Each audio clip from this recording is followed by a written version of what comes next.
Dracula by Bram Stoker. Read for the charity Mermaids by Gabriel Soulstricker. Chapter 5. Letter from Miss Mina Murray to Miss Lucy Westenra. 9th of May. My dearest Lucy, forgive my long delay in writing, but I have been simply overwhelmed with work. The life of an assistant schoolmistress is sometimes trying. I'm longing to be with you by the sea, where we can talk together freely and build our castles in the air. I have been working very hard lately because I want to keep up with Jonathan's studies, and I have been practicing shorthand very assiduously. When we are married, I shall be able to be useful to Jonathan, and if I can stenograph well enough, I can take down what he wants to say in this way and write it out for him on the typewriter, at which I am also practicing hard. He and I sometimes write letters in shorthand, and he's keeping a stenographic journal of his travels abroad. When I'm with you, I shall keep a diary in the same way. I don't mean one of those 2 pages to the week with Sundays squeezed in a corner diaries, but a sort of journal which I can write in whenever I feel inclined. I do not suppose there will be much interest to other people, but it is not intended for them. I may show it to Jonathan someday, if there is anything in it worth sharing, but it is really an exercise book. I shall try to do what I see lady journalists do, interviewing and writing descriptions and trying to remember conversations. I am told that with a little practice, one can remember all that goes on or that one hears during a day. However, we shall see. I will tell you of my little plans when we meet. I have just had a few hurried lines from Jonathan from Transylvania. He is well and will be returning in around a week. I am longing to hear all his news. It must be so nice to see strange countries. I wonder if Jonathan and I, shall ever see them together. There is the 10 o'clock bell ringing. Goodbye. Your loving Mina. Tell me all the news when you write. You have not told me anything for a long time. I hear rumors, especially of a tall, handsome, curly-haired man.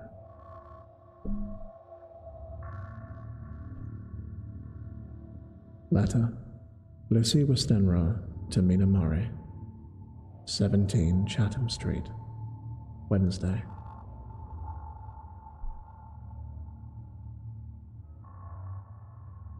My dearest Mina, I must say you taxed me very unfairly with being a bad correspondent. I wrote to you twice since we parted, and your last letter was only your second. Besides, I have nothing to tell you. There is really nothing to interest you. Town is very pleasant just now, and we go a good deal to picture galleries and for walks and rides in the park. As to the tall, curly-haired man, I suppose it was the one who was with me at the last pub. Someone has evidently been telling tales. That was Mr. Homewood. He often goes to see us, and he and Mama get on very well together. They have so many things to talk about in common. We met some time ago a man who would just do for you if you were not already engaged to Jonathan. He is an excellent party, being handsome, well off, and of good birth. He is a doctor and really clever. Just fancy. He is only 9 and 20, and he has an immense lunatic asylum all under his own care. Mr. Homewood introduced him to me, and he called here to see us, and often comes now. I think he's one of the most resolute men I ever saw. And yet, the most calm. He seems absolutely imperturbable.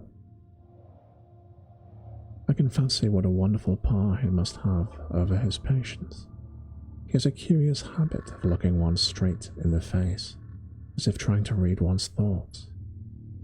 He tries this very much with me, but I flatter myself he has got a tough nut to crack. I know that from my glass. Do you ever try to read your own face? I do, and I can tell you it is not a bad study, and gives you more trouble than you can well fancy if you ever try to do it. He says that I afford him a curious psychological study, and I humbly think I do. I do not, as you know, take sufficient interest in dress to be able to maintain the new fashions. Dress is a bore. That is slang again, but never mind. Arthur says that every day. There it is, all out. Mina, we have all told our secrets to each other since we were children. We have slept together and eaten together, and laughed and cried together. And now, though I have spoken, I would like to speak more. Oh, Mina, couldn't you guess? I love him. I'm blushing as I write, for although I think he loves me, he has not told me so in words. But oh, Mina, I love him. There, that does me good. I wish I were with you, dear, sitting by the fire undressing as we used to sit. But I would try to tell you what I feel. I do not know how I am even writing this to you. I'm afraid to stop, or I should tear up the letter, and I don't want to stop, for I do want to tell you all. Let me hear from you at once, and tell me all that you think about it, Mina. I must stop. Good night. Bless me in your prayers, Mina, and pray for my happiness. Lucy. P.S. I need not tell you this is a secret. Good night again. L.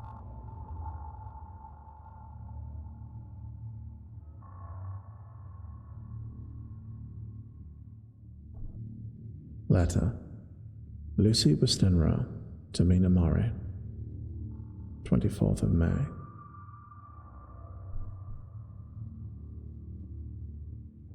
My dearest Mina, thanks, and thanks again for your sweet letter. It was so nice to be able to tell you and to have your sympathy. My dear, it never rains but it pours. How true the old proverbs are. Here am I, who shall be 20 in September, and yet I've never had a proposal till today. Not a real proposal. And today I have had 3. Just fancy 3 proposals in one day. Isn't it awful? I feel sorry, really, and truly sorry for 2 of the poor fellows. Oh, Mina, I'm so happy that I don't know what to do with myself. And 3 proposals. But for goodness sake, don't tell any of the girls, or they would be getting all sorts of extravagant ideas, and imagining themselves injured and slighted if in their very first day at home they did not get 6 at least. Some girls are so vain.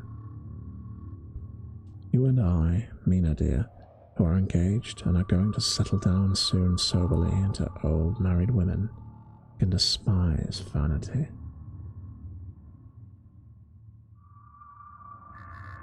Well, I must tell you about the 3, but you must keep it a secret, dear, from everyone, except of course Jonathan.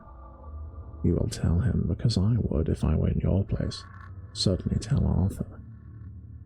A woman ought to tell her husband everything, don't you think so, dear? And I must be fair. Men like women, certainly their wives, to be quite as fair as they are, and women, I am afraid, are not always quite as fair as they should be. Well, my dear, and one came just before lunch. I told you of him, Dr. John Seward. The lunatic asylum man, with a strong jaw and good forehead. He was very cool outwardly, but nervous all the same. He'd evidently been schooling himself as to all sorts of little things and remembered them. But he almost managed to sit down on his silk hat, which men generally don't do when they are cool, and then, when he wanted to appear at ease, he kept playing with a lancet in a way that made me nearly scream. He spoke to me, Mina, very little, and what his life would be with me to help and cheer him. He was going to tell me how unhappy he would be if I did not care for him, but when he saw me cry, he said that he was a brute that would not add to my present trouble. He then broke off and asked if I could love him in time. When I shook my head, his hands trembled, and then, with some hesitation, he asked me if I cared already for someone else. He put it very nicely, saying that he did not want to wring my confidence from me. You don't need to know, because if a woman's heart was free, a man might have hope. And then, Mina, I felt a sort of duty to tell him that there was someone.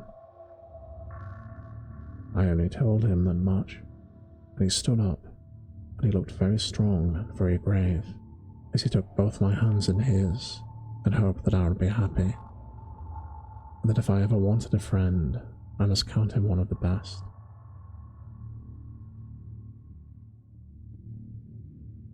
Oh, Mina dear, I can't help crying, and you must excuse this letter being all blotted.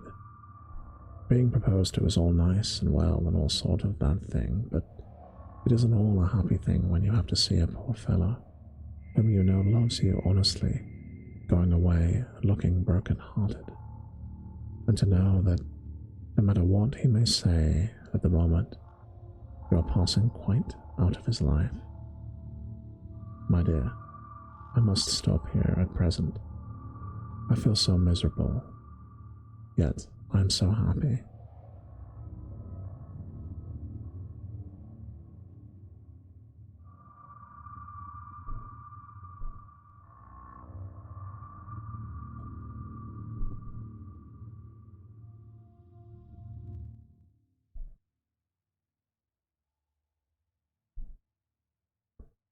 I think I'm going to park the music for a moment. I think the tone of this is probably best served without.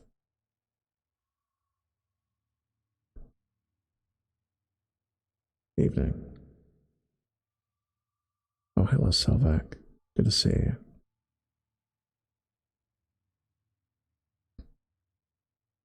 We're just carrying on with chapters 5 and 6 of Dracula. And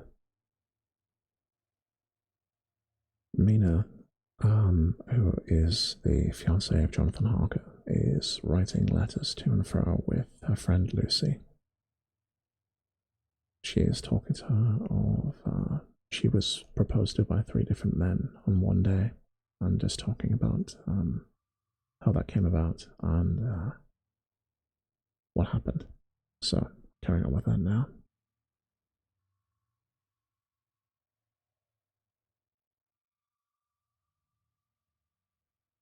Also, let me know how the audio is, because I have some new equipment today.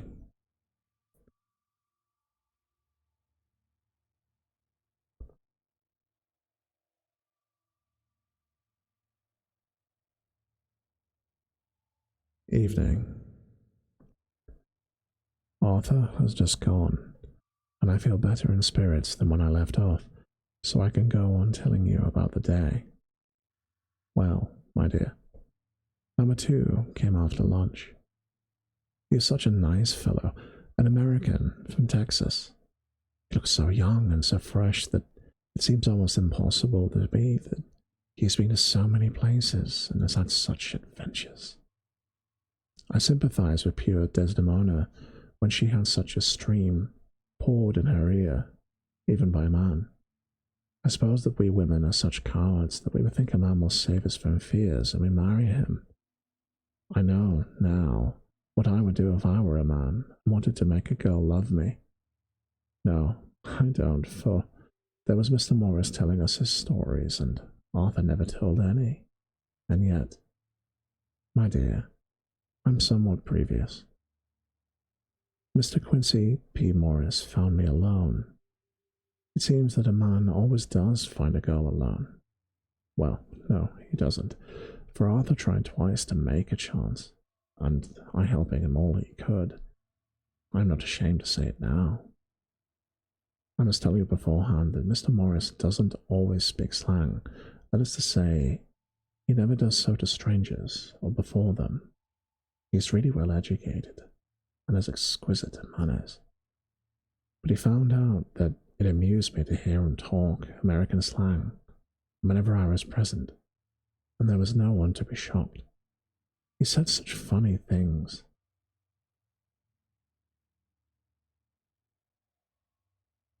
I'm afraid, my dear, he has to invent it all, for it fits exactly into whatever else he has to say.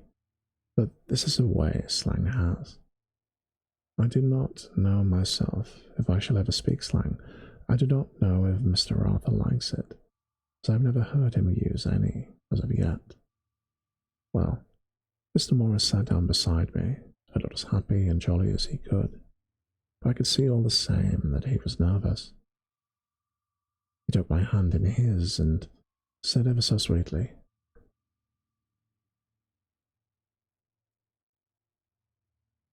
I'm going to step out of the narrative just for one moment here. So, it is a well-known thing among fans of literature that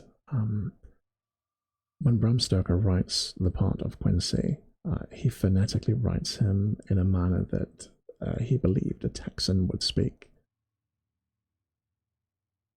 But Bram Stoker was Irish, and some people have joked that had he ever met an American person?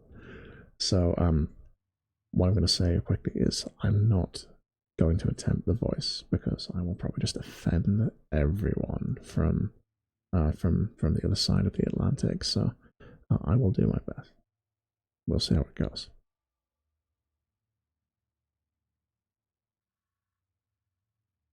Miss Lucy, I know I ain't good enough to regulate the fixins of your little shoes, but I guess if you wait till you find a man that is, you will join them 7 young women with the lamps when you quit. Won't you just hitch up alongside of me and let us go down the long road together, driving in double harness? Well, he did look so good-humoured and so jolly. It didn't seem half so hard to refuse him as it did poor Dr. Seward. So I said, as lightly as I could, that I did not know anything of hitching and that I wasn't broken to harness at all yet. Then he said that he had spoken in a light manner, and he hoped that if he had made a mistake in doing so on so grave, so momentous an occasion for him, that I would forgive him. He really did look serious when he was saying it, and I couldn't help feeling a bit serious too. I know, Mina, that you will think of me a horrid flirt, though I couldn't help feeling a sort of exultation that he was number 2 in one day. And then, my dear, before I could say a word, he began pouring out a perfect torrent of love-making, laying his very heart and soul at my feet. He looked so earnest over it, that I shall never again think a man must be playful always, and never earnest, because he is merry at times.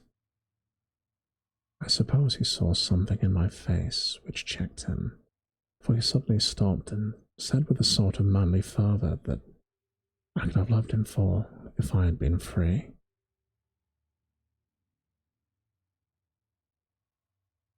Lucy, you're an honest-hearted girl, I know. I should not be here speaking to you as I am now, as if I did not believe you clean grit, right through to the very depths of your soul. Tell me, like one good fellow to another, is there anyone else that you care for? If there is, I'll never trouble you a hair's breadth again. It will be, if you let me, a very faithful friend. My dear Mina, why are men so noble when we women are so little worthy of them? Here was I almost making fun of this great-hearted, true gentleman. I burst into tears. I'm afraid, my dear, you will think this a very sloppy letter in more ways than one, and I felt very badly. Why can't they let a girl marry 3 men, or as many as want her, and save all this trouble? But this is heresy, I must not say. I am glad to say that, though I was crying, I was able to look into Mr. Morris's brave eyes, and I told him straight. Yes, there is someone I love, though he has not told me yet that he even loves me.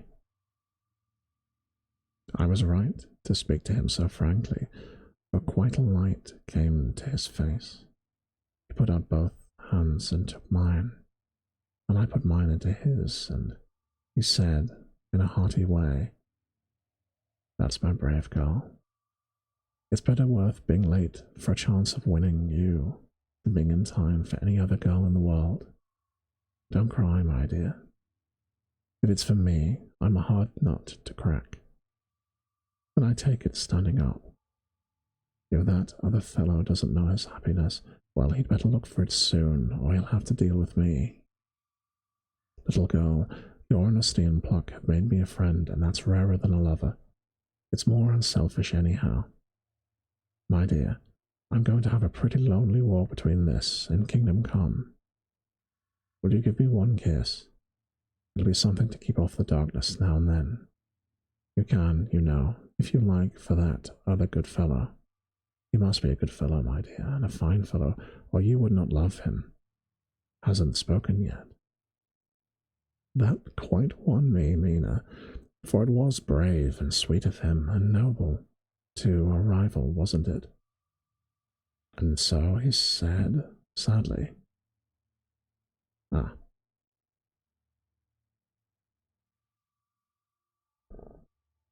Let me back up for a moment there. The phrasing is quite unusual here. I suppose it was. The book's over 100 years old. That quite won me, Mina, for it was brave and sweet of him, and noble, too, to a rival, wasn't it? And he, so sad. I leant over and kissed him. He stood up, with my 2 hands in his, and as he looked down into my face, I'm afraid I was blushing very much. He said, "Little girl, I hold your hand and you've kissed me, and if these things don't make us friends, nothing ever will. Thank you for your sweet honesty to me, and goodbye."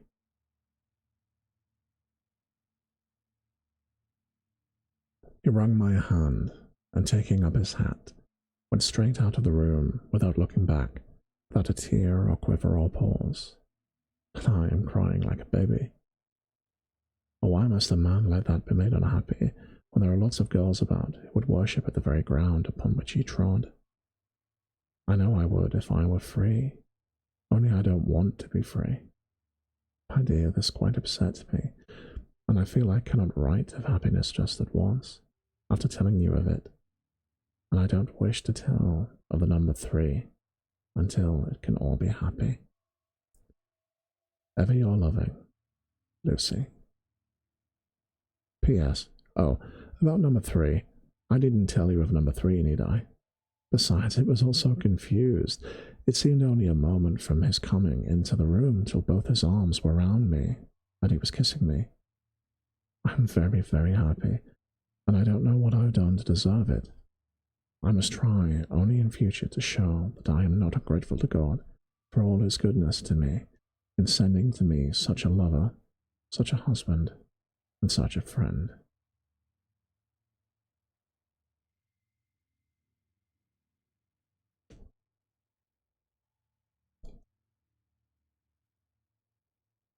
Dr. Seward's diary, kept in phonograph. 25th of May.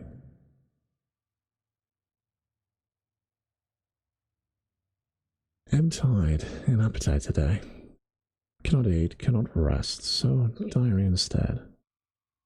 Since my rebuff of yesterday, I have a sort of empty feeling.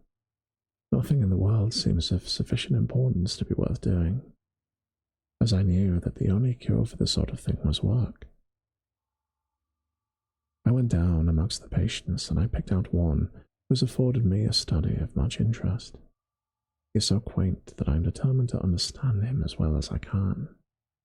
Today, I seem to get nearer than ever before to the heart of his mystery. I questioned him more fully than I have ever done, with a view to making myself master of the facts of his hallucination. In my manner of doing it there was, I now see, something of cruelty. I seemed to wish to keep him to the point of his madness, a thing which I avoid with the patients as I would the mouth of hell. Memo. Under what circumstances would I not avoid the pit of hell? Omnia ronce, benalia sunt. Hell has its price. If there be anything behind this instinct, it will be valuable to trace it afterwards accurately. So I'd better commence to do so, therefore.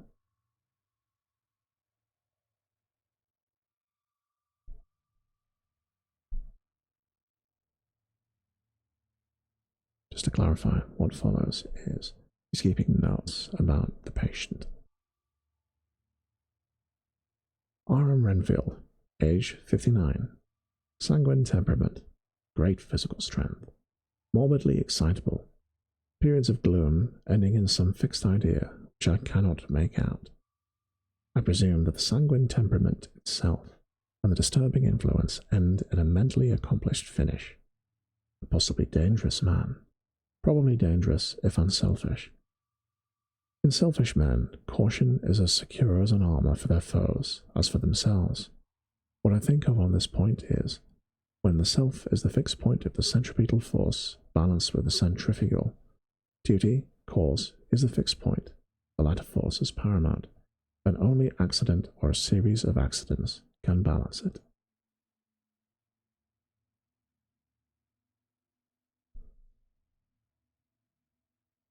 Letter. Quincy P. Morris to Honorable Arthur Homewood.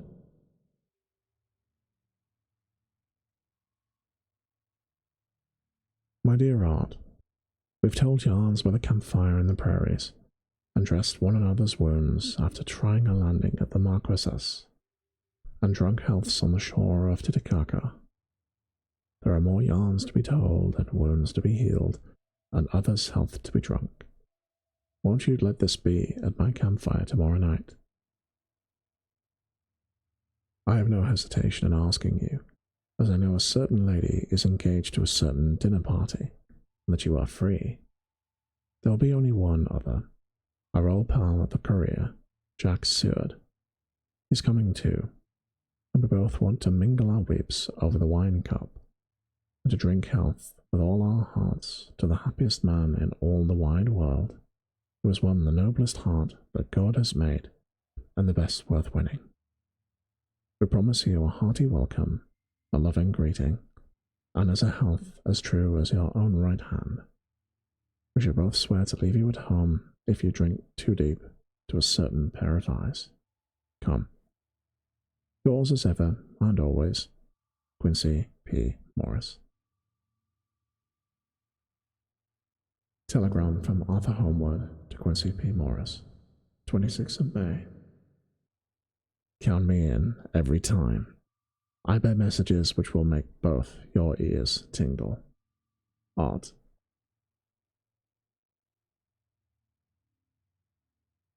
And that exchange concludes chapter 6. So chapter 5. Chapter 5 of Dracula by Bram Stoker. So that was quite an interesting one. So we had, what I think is going on there is, thanks Hervek, we're establishing the relationship between these people. So we have Dr. Seward, we have Arthur, we have Quincy, Dr. First name, Jack Seward. So we have Jack, Arthur, and Quincy. who are three men who know each other, of which Quincy is a Texan and John Seward is a doctor of an asylum. And they both know Mina and Lucy, and all three of these men were in love with Lucy.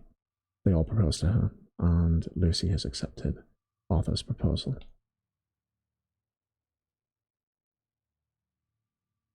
And meanwhile, the doctor is treating a man at the asylum called Renfield. So these are all quite important things. I only know that from the various adaptations of Dracula. These are all quite familiar names, I imagine, for most people, especially names like Renfield. Anyway, so before I go on to chapter 5, chapter 6, from chapter 5 to 6, I should say, I will very briefly talk about Mermaids, the charity, for this stream, for the benefits of those watching this on the VODs. So, this stream and these streams throughout October that I'm doing on Tuesdays and Wednesdays, reading through Dracula by Bram Stoker. These are all in aid of a charity known as Mermaids. Mermaids are a fantastic charity that deals with supporting trans youth, gender questioning, non-binary, gender diverse youth. And they do a variety of things. They have a phone number for young people to call to get advice and support through those difficult periods, from adolescence for trans youth. They also they advocate for trans youth in various other ways, but then also they support families of trans youths. And what I mean by this is it's best to kind of illustrate with an example. If you have a trans young person, or a young person who thinks, I might be trans, I might be non-binary, and I want to explore this, I want to think about, what it means to grow up, and grow into this person that I feel that I am. They might have families who, if they're very fortunate, they may have parents who really want to support them. That might be the case, but it might be difficult for them because if their parents aren't trans, if their parents haven't been through those experiences, it might be difficult for them to do that. And for the youth themselves, they're going through that adolescence period, and it could be hard for them to explain and articulate the experience that they're having, and that can lead to friction. It can lead to problems. And Mermaids also support the families of trans young people who want advice and want to learn more about that experience from other people who've been through that, which I think is a fantastic thing. I think it's great that they provide that kind of support too, because these parents who have trans children who they do support, they just want them to be like any parent, I guess. They want their children to be happy and healthy and successful and to find community and find themselves. And it must be very frustrating if they struggle to do that. Mermaids can really help them with that. So I'm collecting 4 mermaids via Tiltify all month. So I'm oh, sorry, just clear my throat there.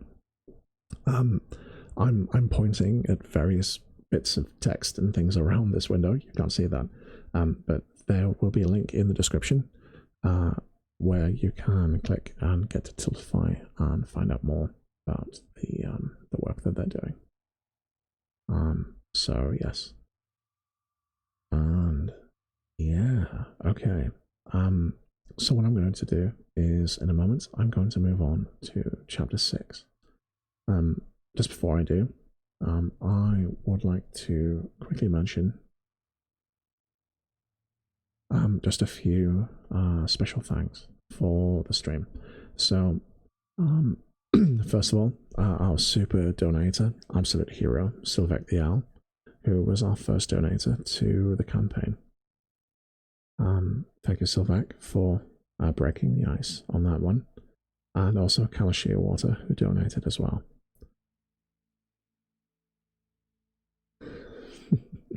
Thank you so much, Sylvac. So yes, wonderful pair of people. And yes, if you want to be an absolute hero, you can join them as well. Links are in the doodly do.